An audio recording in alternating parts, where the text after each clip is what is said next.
മാഷാഅല്ലാഹ് ഇപ്രാവശ്യം വളരെ ഭംഗിയായി എല്ലാ അംഗങ്ങളും അതിലിങ്ങോട്ട് താല്പര്യം പ്രകടിപ്പിച്ച് ഓരോ ഡേറ്റുകൾ വാങ്ങി നടത്തിയത്. ഈ നോമ്പിന് ഒരു ദിവസം മാത്രമാണ് ഞാൻ പുറത്ത് നോമ്പ് തുറന്നത്. ഓരോ കുടുംബനാഥന്മാരും കുടുംബിനികളും നല്ല രീതിയിൽ വളരെ സന്തോഷകരമായ ഇഫ്താർ നടത്തി.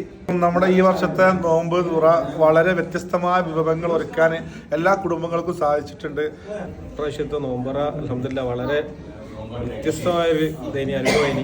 സഹോദരിമാരും എല്ലാവരും സ്നേഹത്തിന്റെ വിരുന്നൊരുക്കി ഏറ്റവും മനോഹരമായിട്ടുള്ളൊരു നോമ്പ് മാസമായിരുന്നു ഇത്. എല്ലാവരും വളരെ എൻജോയ് ചെയ്ത് ഓരോ മെമ്പേഴ്സും നല്ല ഒന്നിനൊന്ന് മികച്ച രീതിയിൽ നോമ്പുകൾ നടത്തി. പ്രാവശ്യത്തെ ഇഫ്താർ സുഹൂർ മാഷാഅല്ലാഹ് വളരെ അടിപൊളിയായിട്ട് നടന്ന് വളരെ മനസ്സ് നിറഞ്ഞ പോലെ തോന്നാണ്. ഇനിയിപ്പോൾ നാളെ അല്ലെങ്കിൽ മറ്റന്നാൾ ഒരു നോമ്പുള്ളൂ എന്ന് തോന്നുമ്പോൾ ഒരു വിഷമം. വളരെയധികം സന്തോഷം ഈ നോമ്പിന്.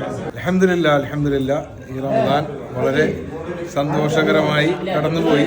നാട്ടിൽ നിന്ന് മാറി നിന്നതിലുള്ള ഒരു വിഷമം തീരെ തോന്നിയില്ല. വിഭവസമൃദ്ധമായ റമദാൻ ഇഫ്താർ സംഘടിപ്പിച്ച എല്ലാ കുടുംബിനികൾക്കും ബാച്ചലേഴ്സിനും ആശംസകൾ അറിയിക്കുന്നു. തവണത്തെ റംസാൻ മാസം നമ്മൾ ഫ്രണ്ട്സുകളെ ഫാമിലിയുടെ കൂടെയും ഫ്രണ്ട്സുകളുടെ കൂടെയും അടിച്ചു പൊളിക്കാനായി മറക്കാൻ പറ്റാത്ത നോമ്പുകാലമായിരുന്നു 2026 എന്ന് പറയുന്നതിൽ തെറ്റില്ല.